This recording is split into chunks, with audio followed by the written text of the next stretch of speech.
ایک لیٹر لکھا آپ نے اپنے ابو کو کہ اتنی محنت کرتے ہو آپ، میرے لیے محنت کر رہے ہو، میرے لیے آپ دن رات ایک کر رہے ہو، thank you so very much. اپنے امی جان کو کبھی آپ نے گریٹنگ کارڈ دیا ہے؟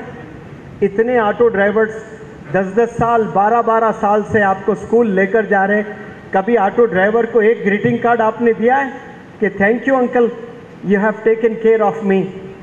ورنہ ایکسیڈنٹ بھی ہو سکتا ہے، اس کی بھی بیوی ہے، اس کے بھی بچے ہیں، اس کو بھی بخار آتا ہے، اس کی بھی طبیعت خراب ہوتی ہے، اس کو پرواہ کیے بنا آپ کو روزانہ اسکول لے کر جاتا ہے. کبھی آپ نے تھینک یو کہا؟ ہم کہتے ہی نہیں. تھینک یو کس کو کہہ رہے ہیں؟ اپنے دوست کو کہہ رہے ہیں. جہاں آپ کو دوستوں میں نظر آتا ہے، آپ کو اس دنیا میں سب سے زیادہ چاہنے والے کوئی ہے تو صرف 2 ہی پرسنالٹیز ہیں، وہ ہے آپ کی ماں اور آپ کے ابو، اور وہی دونوں دشمن نظر آتے ہیں آج کے نوجوانوں کو. کچھ سال بعد جب آپ کی شادی ہوں گی، آپ کے بچے ہوں گے، آپ کو پتہ چل جائے گا کہ ابا حضور کیا شخصیت، امی کتنی بڑی پرسنالٹی ہے. لیکن نوجوان غفلت کی زندگی جی رہا ہے، اور بالخصوص آج کا جو نوجوان ہے، میں کہتا ہوں کہ یہ جو 20 سال میں گناہ ہوئے ہیں نا، میں سمجھتا ہوں کہ یہ 1000 سال میں سارے لوگ مل کر جتنے گناہ کیے ہیں نا، وہ صرف یہ پچھلے 10 سال میں یہ نوجوانوں نے کر دکھایا ہے. اتنے گناہ اس روئے زمین پر ہو رہے ہیں، اتنے گناہ ہو رہے ہیں، اور کوئی پرواہ نہیں کر رہا ہے اس کا، کوئی پرواہ نہیں کر رہا ہے. نہ والدین، نہ ٹیچرز، کسی کو کوئی فکر نہیں ہے. تو پھر مستقبل صرف اس کا خراب نہیں ہو رہا ہے، کمیونٹی کا خراب ہونے والا ہے. ایک دن وہ ہم پر آئے گا. بنگلور سے ایک لڑکا میرے پاس آیا والد لے کر، اور والد کون ہے؟ پولیس انسپکٹر ہیں، اور بیٹا سنیک بائٹ آتا ہے، وہ جو سانپ ہوتا ہے چھوٹا سا، وہ کاٹتا ہے. تو 72 گھنٹے بچے کی زندگی غنودگی میں گزرتی ہے. 72 گھنٹے. اب والدین کو پتہ نہیں کہ 72 گھنٹے کہاں ہے. بچے سے پوچھا میں نے، 72 آورز آپ بے ہوشی حالت میں گزار رہے ہو، تو پھر آپ کے والدین نہیں پوچھتے، فون نہیں کیا؟ نہیں سر، ہم لوگ پکنک ایکسکرشن کے نام پہ گئے ہیں، یہ بولتے ہیں. اچھا چلے، پکنک اور ایکسکرشن کے نام سے آپ جاتے ہو تو کم از کم فون پر تو والدین پوچھ سکتے نا کہ بیٹے کہاں ہیں؟ نہیں ہم لوگ جنگلوں میں آؤٹنگ کر رہے ہیں، وہاں کوئی نیٹ ورک نہیں ہوتا ہے. اب بچے کیسا دھوکہ دے رہے ہیں دیکھیے. 3 دن بے ہوشی کی حالت میں. آج ایک بچے کا یہ عالم ہے، تو ہم نے اطمینان بخش نہیں رہنا کہ میرا بچہ الحمدللہ اس گناہ سے دور ہے، پاک ہے. وہ کب آپ پر آ سکتا ہے یہ پتہ نہیں ہے. ابھی ایک لڑکا نارتھ انڈیا کا میرے پاس پڑھنے آیا ہے، اور والد غم زدہ، وہ کہہ رہا ہے کہ میرا لڑکا گریڈ 1 سے لے کر 12th گریڈ تک ہمیشہ کلاس میں ٹاپ ہی کیا ہے. 10th میں اس کے 98% آئے ہیں، 11th میں اس کے 97% آئے ہیں، 12th میں اس کے 95% آئے ہیں. کبھی زندگی میں اس نے سیکنڈ نمبر کیا ہے اس کو نہیں پتا سر، ہمیشہ ٹاپ کیا ہے. اور میں نے اس کو ڈاکٹر بنانے کے لیے کوٹھا راجستھان میں سب سے مشہور ادارہ ہے ایلن، وہاں پر میں نے اس کا داخلہ کیا، اور پورے خاندان والوں میں یہ مشہور تھا کہ یہ پوٹینشل ڈاکٹر بننے والا ہے، اور وہ خود چاہ رہا تھا کہ بہت بڑا ڈاکٹر بنے. لیکن وہاں جانے کے بعد اس کی دوستی ایک لڑکے سے ہوئی، اور وہ لڑکا ڈرگ ایڈکٹ تھا، اور وہ ایسا ڈرگ ایڈکٹ تھا کہ اس کو بھی اپنے جال میں پھنسا لیا. اور یہ لڑکا 40 سگریٹ پینے لگا ایک دن میں. صرف سگریٹ نہیں، سگریٹ میں کیا کیا پتہ نہیں ڈالتے ہیں، وہ ڈال کر نشہ کرتے ہیں. تو وہ اسٹیج پر کھڑے ہو کر بات کرنے لائق نہیں ہے لڑکا، اتنا کمزور ہو گیا. اس کو مارکس 720 میں آئے ہیں 150، ہمیشہ فرسٹ آنے والا. صرف ایک بچے سے دوستی کی اس نے، ایک بچے سے. مجھے اب سمجھ میں آتا ہے کہ میں جب 10ویں جماعت میں تھا، کامیاب ہوا، حیدرآباد گیا، 7 بڑے بڑے کالجز کے پراسپیکٹس میں نے لیے، لا کر میرے ابا حضور کے سامنے رکھے کہ یہ 7 بڑے زبردست حیدرآباد کے کالجز ہیں، میں وہاں جا کر 11th اور 12th پڑھنا چاہتا ہوں۔ تو والد صاحب نے منع کیا، والد صاحب نے کہا کہ نہیں، آپ کو میرے نظروں سے دور میں نہیں کر سکتا، آپ بھلے پڑھائی میں اچھے مارکس لائے نہ لائے، مجھے کوئی بہت بڑے ایکسپیکٹیشنز نہیں ہے بیٹا آپ سے، لیکن آپ نے گناہ میں ملوث نہیں ہونا ہے، لہٰذا آپ میرے ہی گاؤں میں رہ کر اپنی تعلیم پورا کریں۔ اس وقت میں مجھے میرے ابا حضور دشمن جیسے لگتے تھے، یہ کیسے ابو، میرے تمام دوست کے والد انہیں کہاں سے کہاں بھیج رہے ہیں اور یہ مجھے گاؤں میں ہی زندگی گزارنے کو کہہ رہے ہیں۔ اس وقت میں مجھے میرے والد دشمن جیسے لگتے، لیکن والد کی میں نے بات مانی، وہیں پر میں نے پڑھائی مکمل کی ہے، اور بہت بیمار ہوا کرتے تھے اور میں خوب خدمت کیا کرتا تھا۔ شاید والد کی بات سننے کی وجہ سے آج مجھے انڈیا کا one of the best motivational speakers Allah نے بنایا ہے۔ میرے پاس کوئی ڈگری نہیں ہے، صرف میں فارماسسٹ ہوں۔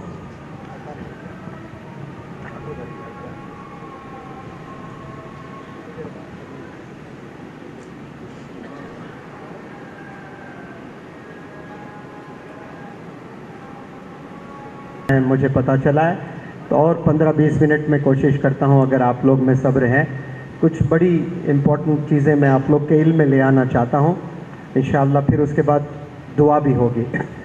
میں آپ لوگ سے میری یہاں تعریف کرنے کے لیے میں نہیں کہہ رہا ہوں کہ نوجوان بچوں کو، بلکہ میری آبجیکٹیوز ہیں، میرے آبجیکٹیوز پرسنالٹی ڈیولپمنٹ ورکشاپ کے ذریعے سے یہی ہے کہ طلباء کو، اسٹوڈنٹس کو اللہ کے قریب کرنا، اسٹوڈنٹس کو والدین کے قریب کرنا، اسٹوڈنٹس کو کتابوں سے عشق کروانا، قریب کرنا، اور اسٹوڈنٹس کو آپ صلی اللہ علیہ وسلم سے قریب کرنا، اور اسٹوڈنٹس کو غریبوں سے محبت کروانا۔ یہ 5 میرے اصل چیزیں ہیں، یعنی سکلز بچوں میں ہو، کانفیڈنس بچوں میں ہو، والدین سے محبت کریں۔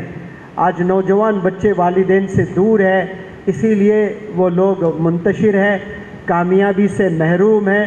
آپ لوگ کی کامیابی یاد رکھیں والدین کی خدمت میں بھی ہے، یہ سب لوگ جانتے ہیں، یہاں بیٹھے مجھ سے زیادہ علم رکھنے والے لوگ ہیں یہاں پر ماشاءاللہ۔ فرشتوں کے سردار جبریل علیہ السلام، پروفٹس کے سردار آپ صلی اللہ علیہ وسلم، مقدس مقام منبر پر جبریل علیہ السلام کہتے ہیں کہ ہلاک ہو جائے وہ شخص، برباد ہو جائے وہ شخص جو والدین کو پاوے اور وہ والدین ان سے ناراض ہو جائیں۔ تو یہ نوجوان جتنے یہاں سن رہے مجھے، دیکھ رہے مجھے، یہ جبریل علیہ السلام نے دعا کی ہے کہ اگر آپ کے والدین باحیات ہیں اور آپ سے ناخوش ہیں، آپ انہیں ستاتے ہو، اونچی آواز میں بات کرتے ہو، پریشان کرتے ہو، تو ایک دعا جبریل علیہ السلام نے کی ہے۔ کون سی دعا؟ کہ آپ ہلاک ہو جائیں، آپ برباد ہو جائیں، آپ تباہ ہو جائیں۔ اور اس کو آمین کہنے والی شخصیت کون ہے؟ آپ صلی اللہ علیہ وسلم۔ اور جب دعا جبریل علیہ السلام کہیں اور آمین آپ صلی اللہ علیہ وسلم کہیں، کیا وہ دعا قبول نہیں ہونے والی ہے؟ 1000% قبول ہونے والی ہے۔ تو یہ ینگسٹرز کو جان لینا چاہیے کہ آپ صلی اللہ علیہ وسلم نے جو آمین کہا ہے وہ آپ کے کان میں ہمیشہ گونجنا چاہیے۔ اگر آپ کے والدین باحیات ہیں تو سمجھ جائیں کہ کامیاب ہونے کے راستے آپ کے پاس میں اپرچونٹیز زندہ ہے۔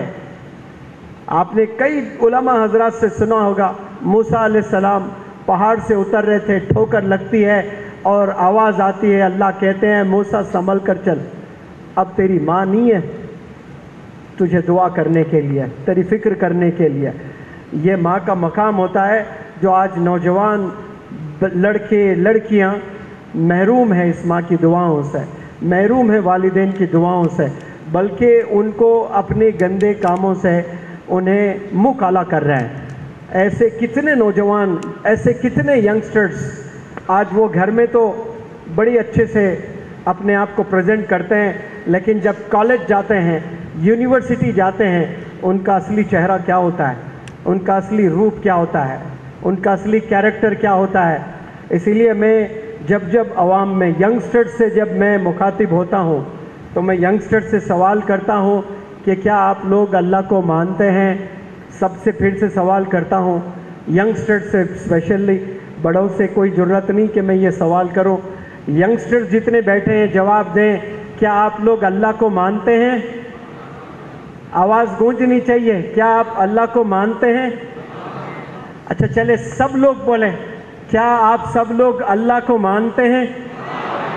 کیا آپ سب لوگ اللہ کی مانتے ہیں؟ یہیں پر ہیں۔ کو ماننے اور کی ماننے میں بہت بڑا فرق ہے۔ کو ماننے میں بہت بڑا کمال نہیں ہے، کی ماننے میں بہت بڑا کمال ہے۔ اللہ کو سب مانتے ہیں، لیکن قابل قبول انسان، قابل قبول مسلمان کون ہوتا ہے؟ وہ ہوتا ہے جو اللہ کی مانے۔ رسول اللہ صلی اللہ علیہ وسلم کو سب مانتے ہیں، لیکن کیا سب کی مانتے ہیں؟ کی نہیں مانتے ہیں۔ کامیابی کس میں ہے؟ کو ماننے میں ہے یا کی ماننے میں ہے؟ بتائیں سب کس میں ہے؟ کی ماننے میں ہے۔ تو کی فہرست بنا لیں، اور کی میں باقاعدہ ہے، اللہ کہتا ہے کہ والدین ناراض تو پھر میں ناراض۔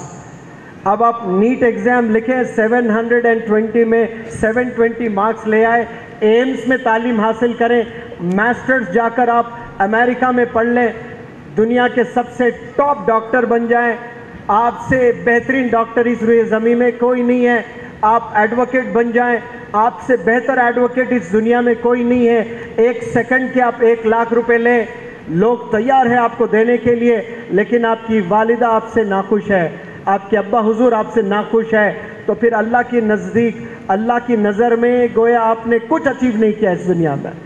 تو یہ صرف اچیومنٹ ہے۔ اچیومنٹ اور سکسیس میں بہت بڑا فرق ہوتا ہے۔ یہ جو ہم دنیا میں محنت کر کے کچھ چیزیں پا لیتے ہیں، دس از اے میئر اچیومنٹ، یہ صرف اچیومنٹ ہے۔ سکسیس کسے کہتے ہیں؟ سکسیس اسے کہتے ہیں جب اللہ راضی ہوتا ہے ہم سے، یہ سکسیس ہے۔ اور ہر پلیٹ فارم سے، بالخصوص جو مولانا حذیفہ صاحب کے ساتھ میں انڈیا کا ٹور کر رہا ہوں، میں ایک فارمولا دیتا ہوں نوجوانوں کو، تمل ناڈو میں بھی انشاءاللہ دینے کی کوشش کروں گا۔ اگر نوجوان بچے یا اسکول کے بچے یا پیرنٹس کے لیے بھی میرا میسیج ہے، کامیاب اگر ہونا چاہتے ہیں تو سب سے پہلی امپورٹنٹ چیز ہے کہ ارادہ ہونا۔ ارادہ سب سے بڑی چیز ہوتی ہے، اور مصمم ارادہ ہونا۔ اگر ارادہ نہیں ہے، آپ کو دنیا کے کوئی بھی انسٹیٹیوٹ میں لے جائیں، کوئی بھی یونیورسٹی میں لے جائیں، آپ کامیاب نہیں ہوں گے۔ کیوں؟ آپ نے ارادہ ہی نہیں کیا ہے۔ حرکت اندر سے ہونا چاہیے، خواہش اندر سے ہونی چاہیے، یہ ابا کی خواہش سے نہیں ہوتا ہے۔ میں بچوں سے پوچھتا ہوں کہ آپ کیا بننا چاہتے ہو؟ میں ڈاکٹر بننا چاہتا ہوں۔ کیوں بننا چاہتے ہو؟ میرے والد کا خواب ہے۔ میں کہتا ہوں کبھی نہیں بن پاؤ گے آپ، والد کی خواہش سے آپ ڈاکٹر نہیں بن سکتے، آپ کی خواہش ہونی چاہیے، وہ جو ڈیزائر ہے وہ آپ کا ہونا چاہیے، وہ جو وش ہے وہ آپ کا ہونا چاہیے۔ ایک انڈا ہوتا ہے، ایگ انگریزی میں جس کو کہتے ہیں، اور اس میں سے جو چوزا نکلتا ہے وہ 2 سے 3 ہفتے پروسیس ہو کر نکلتا ہے، اور وہ جو انڈا جب نکلتا ہے تو 2 سے 3 ہفتے لگتے ہیں۔ تو if an egg breaks from outside، باہر سے اگر کریک آ رہا ہے، the life inside dies۔ ایک انڈا ہوتا ہے، اس کو کریک باہر سے آ رہا ہے، یعنی ابا بول رہے ہیں پڑھ، امی بول رہی ہے پڑھ، رشتہ دار بول رہے ہیں پڑھ، کریکنگ کہاں سے آ رہی ہے؟ باہر سے مارے ہوں، کھا رہا ہے انڈا، تو اندر جو جان ہے اس کی موت ہو جاتی ہے۔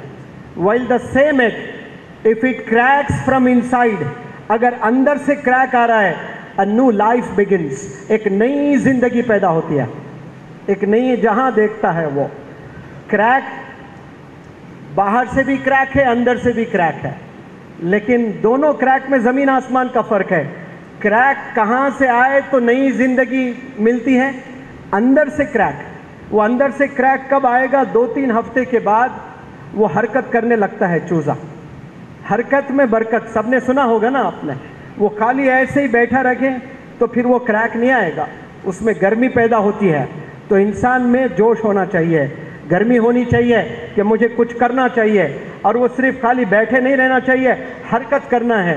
تو وہ جب حرکت کرے گا تو کریک آئے گا. کریک اندر سے آئے گا، کریک باہر سے آ رہا ہے تو اندر جو جان ہے وہ موت ہو جاتی ہے.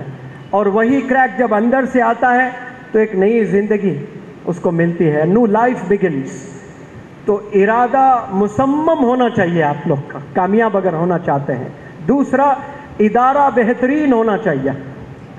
آپ چھوٹے چھوٹے اداروں میں آپ پڑھائی کر رہے ہو تو وہ جو چھوٹے ادارے چلاتے ہیں، سب سے پہلی چیز وہ ویژنری نہیں ہوتا ہے.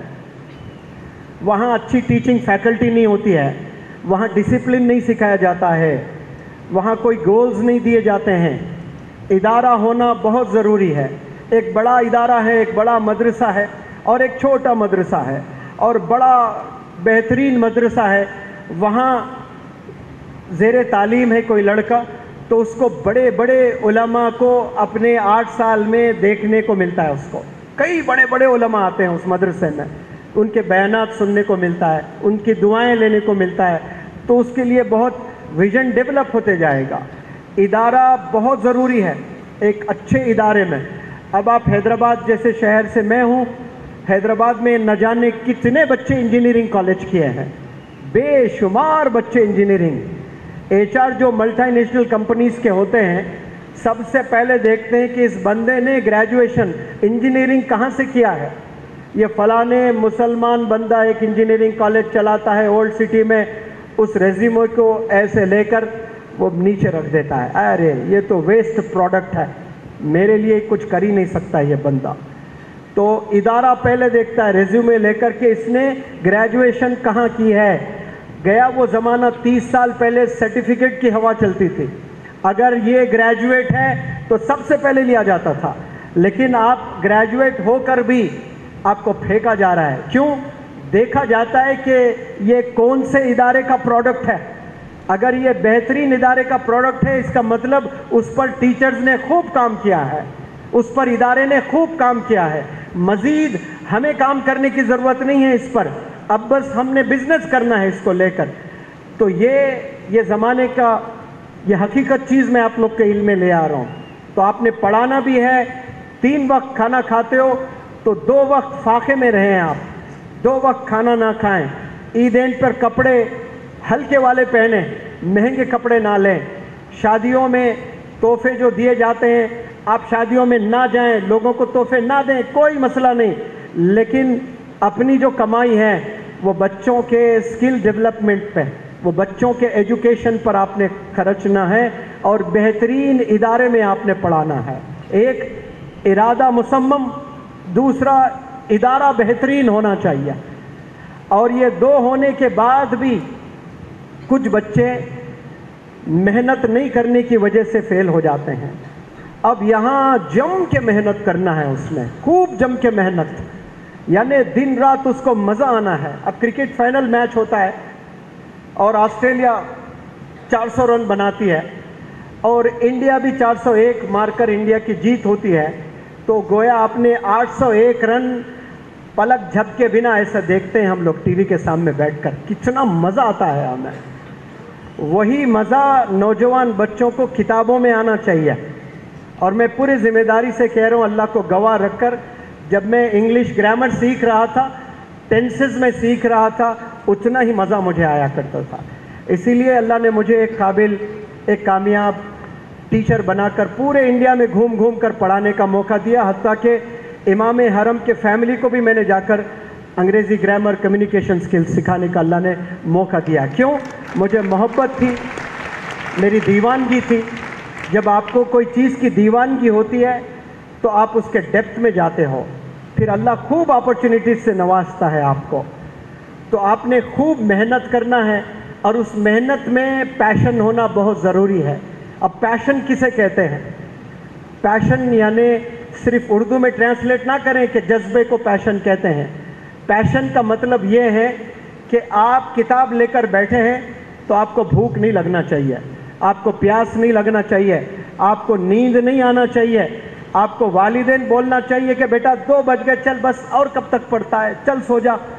آپ کو نیند نہیں آنا، والدین آ کر سلانا کہ بیٹے 3 بج گئے، صحت خراب ہو جائے گی، 2 گھنٹے تو آرام کر، پھر 7 بجے کلاس اٹینڈ کرنا ہے، کالج جانا ہے تجھے. اتنا جنون ہونا چاہیے. اب میں اتنے لوگوں کو گواہ رکھ کر کہہ رہا ہوں، میں نے آج تک مولانا حذیفہ صاحب جتنا مطالعہ کرتے ہیں، پڑھتے ہیں، میں نے آج تک کسی کو نہیں دیکھا. انڈیا میں، ساؤتھ افریقہ میں، ابھی فلائٹ میں تازہ، کل پوری رات جاگے ہوئے، شاید 1 سیکنڈ سو گئے ہوں گے. سہارنپور میں مولانا ارشد مدنی صاحب، آپ لوگ کا پروگرام تھا، وہ پروگرام 10 بجے ختم ہوا ہے. 10 بجے سے دلی آئے تو دلی کتنے گھنٹے میں پہنچتے ہیں؟ 4-5 گھنٹے لگتے ہیں. پھر وہاں صبح فلائٹ، ایئرپورٹ آنا، وہاں سے ایئرپورٹ آئے، فلائٹ میں بیٹھے. میری طبیعت خراب ہوئی تو میں وہ سہارنپور والا پروگرام اٹینڈ نہیں کر پایا. مولانا بدر الدین اجمل صاحب کا گھر دلی میں ہے تو میں نے آپ سے اجازت مانگی، وہیں پر سو گیا میں. تو صبح فلائٹ میں جا کر ملا تو فلائٹ میں بیٹھے تو مسلسل پورے 2 گھنٹے مولانا حذیفہ صاحب بس پڑھتے ہی رہے. آپ ایک ایک سیکنڈ ہر جگہ میں نے آپ کو پڑھتے ہوئے پایا. کاش آج جو مولانا حذیفہ صاحب پڑھ رہے ہو اتنا کب. 2.5 لاکھ بچے ہیں آپ کے، یعنی شادی کے بچے نہیں، اداروں کے بچے ہیں. 2.5 لاکھ بچے ہیں تو یہ نہ سمجھے کہ ارے بھائی کتنے بیویاں ہوں گے، 1 بیوی 4-5 بچے ہی ہے. ادارے اتنے چلاتے ہیں، 2 لاکھ بچے زیر تعلیم ہیں. اور ماشاءاللہ ایسا حافظہ زبردست، پھر بھی کیوں مطالعہ کر رہے ہیں؟ آپ کا 5% اگر کوئی نوجوان آج کا گریجویشن انجینئرنگ کرتے ہوئے، MBA کرتے ہوئے 5% جو آپ کتابوں میں گزارتے ہیں، وہ اگر آپ 5% آج گزار لیں تو آپ ٹاپ کے انجینئر بنیں گے، آپ ٹاپ کے ڈاکٹر بنیں گے انشاءاللہ. جب مولانا ابوالکلام آزاد صاحب 12 سال کے تھے تو آپ نے گھر میں باقاعدہ لائبریری سیٹ اپ کر دی تھی. آج کوئی ہے 12 سال کا لڑکا یہ بولے کہ میرے گھر میں ایک لائبریری ہے؟ سوال ہی نہیں ہے. ایک سٹیج پر کھڑے ہو کر میں ایسے ہی واز کرتے ہوئے چیلنج کیا تھا یوتھ کو، ہے کوئی نوجوان 12 سال کا یہ کہیں کہ میرے گھر میں لائبریری ہے؟ تو پروگرام ہونے کے بعد مولانا حذیفہ صاحب نے کہا کہ سر جب میری عمر 12 سال کی تھی میں انڈیا کی پوری ہسٹری پڑھ چکا تھا. میں اس عمر میں انڈیا کی پوری ہسٹری آپ پڑھ چکے تھے. ایسے ہی اس مقام تک نہیں پہنچے ہیں تو آپ نے دوستی کرنا ہے کتابوں سے. اور محنت، میں نے تیسرا فارمولا کہا تھا، پہلے ارادہ، دوسرا ادارہ، تیسرا محنت. اور محنت میں کیا ہونا چاہیے؟ پیشن. پیشن کسے کہتے ہیں؟ جو آپ کو سلائے نہ، جو آپ کو تھکائے نہ، جو بھوک نہ لگے، جو پیاس نہ لگے. دوست دور کر دیں دوستی، صرف کتابوں میں رہیں تو پھر آپ بلندیوں پر جائیں گے. لیکن یاد رکھیں آپ یہ سب کرنے کے بعد بھی آپ کامیابی سے محروم ہو سکتے ہیں. کب؟ والدین کی دعاؤں کے بنا اگر یہ سب کرتے ہو. آپ کا ارادہ بھی مصمم ہے، ادارہ بھی دنیا کا سب سے بیسٹ ہے، اور پیشن کا یہ عالم ہے کہ 20-20 گھنٹے کتابوں میں زندگی گزرتی ہے، لیکن والدین کی دعائیں نہیں ہیں، والدین ناراض ہے آپ سے، تو پھر آپ اپنی محنت کے بلبوتے پہ دنیا کے بیسٹ ڈاکٹر بنیں گے اور 5 سال خوب انجوائے کریں گے. ایک ایسا آپریشن کرو گے جو فیل ہو جائے گا اور وہ گاؤں کا کوئی بندے کی موت ہوگی، پورے گاؤں والے آ کر آپ کو زندہ مار دیں گے اسی ہاسپٹل میں، آپ کے کپڑے پھاڑ دیں گے، ویڈیوز نکال کر آپ کے ننگے ویڈیوز دکھا دیں گے لوگوں کو. اتنا ذلیل بھی اللہ کر سکتا ہے. وَتُعِزُّ مَن تَشَاءُ وَتُذِلُّ مَن تَشَاءُ. آپ بلندیوں پر جا سکتے ہیں ٹاپ ڈاکٹر بن کر، لیکن اس جوانی میں آپ نے اپنے والدین کی دعاؤں سے محروم تھے. اپنی قابلیت پر آپ ڈاکٹر ضرور بنے، نیٹ میں رینک ضرور لے آئے، IAS ضرور بنے، لیکن سکون آپ کو نہیں ملے گا. ایک وقت آئے گا آپ ڈپریشن میں جاؤ گے، آپ کو بے چینی محسوس کرو گے. اسی لیے والدین کی دعائیں بھی لینا بے حد ضروری ہے. اور 5ویں چیز، لوگوں کی مدد کرتے ہوئے آگے بڑھنا ہے. آپ کے کلاس میٹس کو بھی لے کر چلنا ہے، آپ نے کلاس میٹس کو بھی لے کر آپ نے آگے بڑھنا ہے. صرف میں ہی کامیاب ہو جاؤں گا، مجھے ہی نیٹ میں رینک آنا چاہیے، مجھے ہی بہترین ایڈوکیٹ بننا چاہیے، اس پورے وانیم بڑی میں سب سے بہترین انجینئر مجھے ہونا چاہیے، یہ سیلفش انسان ہے۔ میں مثال بھی دیتا ہوں، میں فیکٹس بھی آپ کے سامنے رکھتا ہوں۔ آپ صلی اللہ علیہ وسلم ایسی ہستی، ایسی شخصیت نہ پہلے تھی، نہ ہے، نہ کبھی آنے والی ہے، اور وہ کیا ضرورت آپ کو کسی کی؟ جو آسمانوں کو چیرتے ہوئے اللہ کی ملاقات کیے ہیں، ان کو کیا انسانوں کی ضرورت تھی؟ اسلام کو پھیلانے کے لیے ایک اکیلے کر سکتے تھے اس دنیا میں، لیکن آپ نے ٹیم بنائے، پوری دنیا والے مرید آپ صلی اللہ علیہ وسلم کے، لیکن حضرت عمر رضی اللہ تعالیٰ عنہ مراد تھے آپ صلی اللہ علیہ وسلم کے۔ آپ نے اللہ سے مانگا ہے، کیا ضرورت آپ صلی اللہ علیہ وسلم کو؟ یہ مجھے، آپ اور ہم سب کو سکھانے کے لیے اللہ نے یہ آپ صلی اللہ علیہ وسلم سے یہ تمام چیزیں دکھائے ہیں کہ ٹیم کا ہونا بہت ضروری ہے، سب کو آگے لے کر چلنا ہے۔ میرے بعد کوئی نبی ہوتا تو حضرت عمر ہوتے، یہ آپ صلی اللہ علیہ وسلم نے کہا، کیا تھے؟ نہیں تھے، لیکن لوگوں کو بتائے کہ اچھے لوگ آنے والے ہیں، دیکھیں میرے بعد بھی ان کے ہاتھ تھام لیں۔ تو صرف میں ہوں، میں ہی ٹاپ، یہ نہیں سوچنا چاہیے، دوسروں کو بھی آگے لے کے جانے کی فکر ہونی چاہیے۔ اور یہ اچھے سکولز، اچھے ادارے، جو اسلام، جو ایمان زندہ رکھنا ہے ہم نے، تو ہمارے ادارے ہونا بہت ضروری ہے۔ اسلام کو ایک عجیب نظر سے دنیا دیکھنے لگی ہے، وہ جو عجیب نظر سے جو دیکھتے ہیں، ان کے لیے منور زماں کا پیغام یہی ہے کہ اسلام پیس کا نام ہے، اسلام محبت کا نام ہے، اسلام جسٹس کا نام ہے، اسلام سیکریفائس کا نام ہے، اسلام صبر کا نام ہے۔ اور یہ چیزیں ہمارے ادارے میں سکھائی جا سکتی ہے انشاءاللہ۔ کب سکھائی جا سکتی ہے؟ ایسے قابل عالم دین کے سپرویژن میں جب سکولز قائم ہوں گے، کالجز قائم ہوں گے، یونیورسٹیز قائم ہوں گے۔